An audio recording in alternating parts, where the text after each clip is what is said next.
1 in a Million, Part 7. On the right is the facial reconstruction of a 9,000-year-old skeleton that was found in a cave in Cheddar, England. His DNA was tested, and researchers found that a living relative was teaching history class only a half-mile away from the site, linking back 300 generations.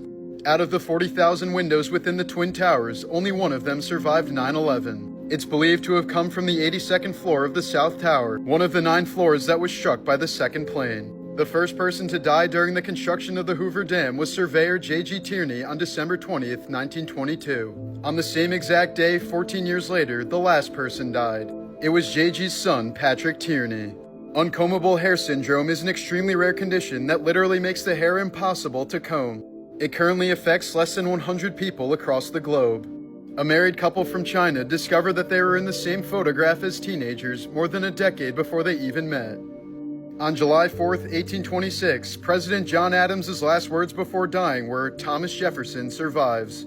But little did he know, President Jefferson had died just hours earlier that same exact day. Not to mention it was exactly 50 years after the Declaration of Independence was passed. 1 in a Million, Part 6. In 2003, 24-year-old Juan Catalan was arrested for the execution-style murder of a teenage girl who had just testified in a gang-related case. He spent nearly 6 months in prison and came dangerously close to facing the death penalty. Catalan had a strong alibi. He was at a Dodgers game with his 6-year-old daughter at the time of the killing, but he struggled to find a way to prove it. That was until his lawyer discovered that Curb Your Enthusiasm had filmed at the stadium that exact night. After combing through thousands of hours of raw footage, they found a brief but crystal clear shot of Catalan sitting in his seat holding popcorn with his daughter beside him, accidentally caught in the background of a scene that was never used. Combined with cell phone data confirming he was at the stadium during the time of the murder, the charges were dropped and Catalan was released. Had the camera panned just a few feet in a different direction, an innocent man might have been executed for a crime that he had absolutely nothing to do with.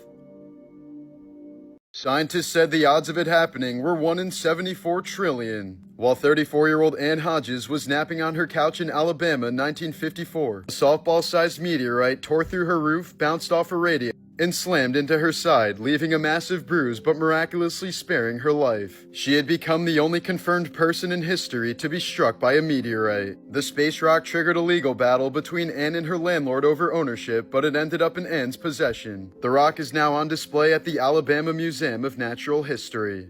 Tom Cruise divorced all 3 of his ex-wives when they turned 33, and each is 11 years younger than the last.